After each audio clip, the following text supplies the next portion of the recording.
নমস্কাৰ আজিৰ এই ভিডিঅ'ত কিছুমান যুক্তাক্ষৰ থকা কিছুমান অৰ্থ অসমীয়াত আৰু ইংৰাজীত দুই ধৰণে আজি এই ভিডিঅ'ত দেখুৱাই দিম আৰু তোমালোকে মোৰ চেনেলটো সাবস্ক্ৰাইব কৰিবা কিয়নো তোমালোকে ইংৰাজী ৰিডিঙৰ বিষয়ে বা অসমীয়া উচ্চাৰণ বিষয় অসমীয়া বানানৰ বিষয়ে তোমালোকে জানিব হলে তোমালোকে মোৰ চেনেলটো সাবস্ক্ৰাইব কৰি থবা। ইয়াত চোৱা আমি জানো যে ক যোগ ৰ কি হব কয় ৰয় ক্ৰ ক যোগ ৰ কয় ৰয় ক্ৰ। এতিয়া যদি মই ইয়াত লিখো যে কয় প্ৰতি এটা শব্দ লিখো কি লিখিম যেনেকুৱা আক্ৰমণ আক্ৰমণ। এতিয়া এইখিনি যদি আমি ইংলিছত লিখো ইংৰাজী লেটাৰে লিখো তেতিয়াহলে আমি কেনেকে লিখিম ইয়াত চোৱা কে প্লাছ টি ইকুৱেল কে আৰু আৰ একেলগত হৈ যাব কে আৰু আৰ একেলগত হৈ যাব সৰি ইয়াত টি নহয় আৰ কে প্লাছ আৰ ইকুৱেল কে আৰ তাৰ মানে অসমীয়া যেনেকুৱা কৰেক্টৰ লিখোতে আমি যেনেকুৱা পকাই লিখিছো ঠিক তেনেকে কিন্তু ইংলিশটো তেনেকে লিখা নহয়। ইংলিশৰ যুক্তাক্ষৰবোৰ কি হয় এটাৰ পিছত আনটো মানে মাজত ভাৱেল নিদিয়াকৈ কোনো দুটা কনসোনেন্ট একলগ হলে তেতিয়া আমি যুক্তাক্ষৰ হিচাপে খালি ভাৱেল বাদে যুক্তাক্ষৰ হিচাপে কৰিব লাগে। এতিয়া চোৱা এতিয়া ইয়াত কি লিখিছো আক্ৰমণ। এতিয়া তুমি যদি অসমীয়াত যি আক্ৰমণ লিখা আছে তুমি যদি ইংলিশত লিখা কেনেকে লিখিবা ইয়াত চোৱা আমি জানো উচ্চাৰণৰ কাৰণে সদায় আমি কি কৰিব লাগে ইংলিশত মানে অসমীয়া শব্দ যদি ইংলিশত লিখা তেতিয়াহলে আমি যিটো উচ্চাৰণ হ'ব সেই উচ্চাৰণটো আমি এৰে লিখিম এতিয়া হৈ গল এতিয়া কৰেক্টৰ কি পালো কে আৰু আৰ এতিয়া চোৱা এইটো সম্পূৰ্ণ ইয়াত যিটো কৰেক্টৰ লিখিলো ইয়াত কিন্তু সম্পূৰ্ণ কৰেক্টৰ হোৱা নাই কিয়নো অসমীয়াত কৰেক্টৰ লিখাৰ লগতে যদি তাত কোনো আকাৰ হচুকাৰ বা দীৰ্ঘইকাৰ কোনো ধৰণৰ আকাৰ উকাৰ নাথাকে তেতিয়াহলে আমি জানো যে যিকোনো বৰ্ণৰ লগতে যদি আকাৰ উকাৰ নাথাকে যিকোনো বৰ্ণৰ লগত অ এটা থাকে। এতিয়া চোৱা এই যে এইটো বৰ্ণ কৰেক্টৰ লিখিলো কিন্তু ইয়াত কোনো আকাৰ উকাৰ নাই কিন্তু ইয়াত কি আছে এটা অ আছে মানে যত যত আকাৰ উকাৰ নাথাকিব তাত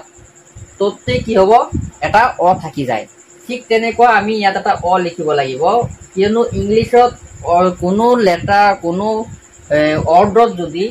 আকাৰ মানে অ সাউণ্ডৰ কাৰণে আমি এ বা অ ব্যৱহাৰ কৰিব লাগে সেইকাৰণে আমি ইয়াত কি লিখিম তুমি এ লিখিব পাৰা বা তুমি অ লিখিব পাৰা। এতিয়া সম্পূৰ্ণ আক্ৰ হৈ গল। তাৰপিছত চোৱা মন তাৰমানে এই মটো আমি কি লিখিম এমেৰে লিখিম। তাৰপিছত চোৱা মৰ লগতো কোনো ধৰণৰ আকাৰ উকাৰ বা হচুকাৰ একো নাই এইটো কাৰণে ইয়াতো এ এটা দিম হল। শেষত চোৱা দন্ত্যান্ন আছে ইয়াৰ কাৰণে এন দিম কি হল এতিয়া হল আক্ৰমণ বুজি পাইছা। ইয়াত চোৱা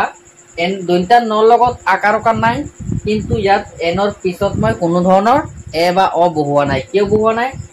আক্ৰমণ তুমি যেতিয়া কোৱা ক্ৰ কওঁতে এটা অ আহে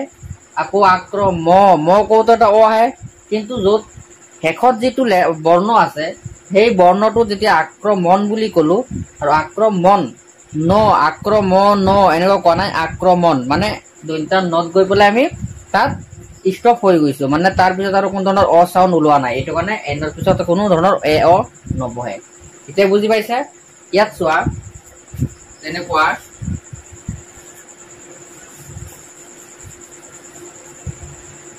যেনেকুৱা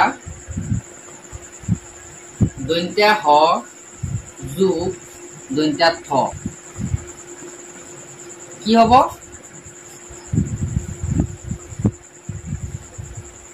হয় থয়াস্থ এইটো হল দন্ত্যা হ এইটো হল হ দন্ত্যা হ যোগ দন্ত্যা থ কি হৈছে হয় থয়াস্থ এতিয়া হয় থয়াস্থ দি পেলাই এটা শব্দ লিখিলে কি লিখিম যেনেকুৱা স্থান স্থান স্থান হল এতিয়া এই স্থানটো যদি আমি ইংলিছত লিখো কেনেকে লিখিম ইয়াত চোৱা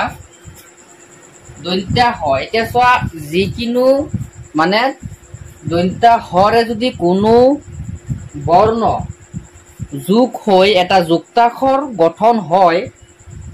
তেনে ক্ষেত্ৰত ইংলিছত কিন্তু দন্ত্যা হৰ যুক্তাক্ষৰ হিচাপে আমি এছ লিখিব লাগে কিন্তু হৰ দৰে আমি এইচ লিখিব নোৱাৰো এছ লিখিব লাগিব কিয়নো যুক্তাক্ষৰৰ এইটো যুক্তাক্ষৰহে গঠন হৈছে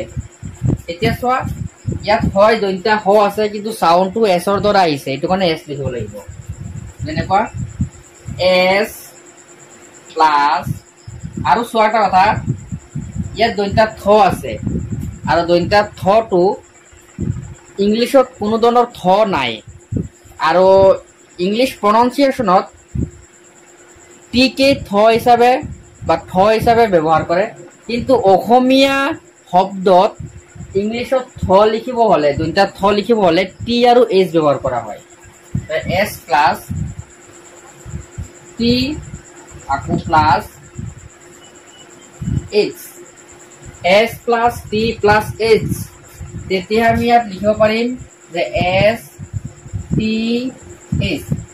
হয় থয়াস্থ এইটো হৈছে হয় থয়াস্থ এতিয়া স্থান কেনেকে লিখিম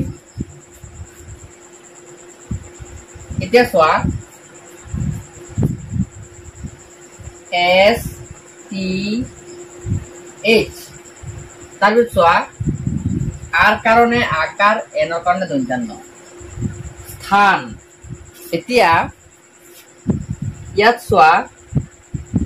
যেতিয়া তিনিটা কনসনেন্ট একেলগত আছে আৰু ইয়াৰ উচ্চাৰণটো ইংলিছত তুমি যদি আনিব খোজা তেতিয়াহ'লে আগত এটা আইৰ দৰে উচ্চাৰণ থাকিব লাগিব যেনেকুৱা আই হল এতিয়া চোৱা ষ্টেট লিখোতে আমি যে ষ্টেট লিখো এছ এছ টি এ টি ই ষ্টেট যদি আমি ষ্টেট লিখো ইয়াত চোৱা ষ্টেট লিখোতে এছ টি হতেস্থ কিন্তু ইয়াত হতেস্থ আছে এইটো কাৰণে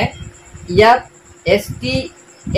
টি এ হতেস্থ হৈ আছে আকৌ এ এই হৈ আছে টিয়েটো ষ্টেট ষ্টেটত কি হৈ আছে আমি আগত আই দিয়া নাই ইয়াতো ইৰ দৰে এটা চাউণ্ড আহিছে ষ্টেট কিন্তু আগত ই দিয়া নাই কিয়নো তাৰ পিছত এটা ভাৱেল আছে কিন্তু ইয়াত চোৱা এছ টি এইচ ভাৱেলটো এটা পিছতহে আছে এইটো কাৰণে ইয়াত আমি আই এটা উঠাইছো ইজ স্থান I S is T H A থ আকৌ এ এন স্থান বুজি পাইছা স্থান বা তুমি যদি আইটো নিদিয়া তেতিয়াহ'লে এইটো এটা মানে এইটো তোমালোকে উচ্চাৰণ এইটো কৰিব নোৱাৰা কিয়নো ইয়াৰ আমি ইংলিছত উচ্চাৰণ কৰিবলৈ ভাৱেলটো লাগিব আৰু ভাৱেলটো নহ'লে আমি আকাৰ উকাৰ আনিব নোৱাৰো বুজি পাইছা এতিয়া চোৱা দন্ত্যা ন যোগ দন্ত্যা ধ এইটো যদি একেলগে কৰো কি হ'ব গঠনটো কি হ'ব নয় ধয়ান্ধ ন যোগ দন্ত্যা ধ সমান নয় ধয়ান্ধ এতিয়া ইয়াৰ পৰা এটা শব্দ লিখো অন্ধ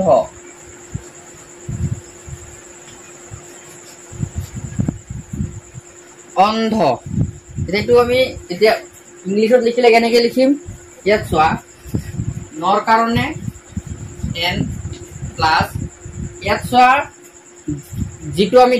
ধ লিখিলো ইয়াত যিটো ধ লিখিলো ইংলিছত কিন্তু ধ নাই ডি হে দ বুজায় এতিয়া দিয়ে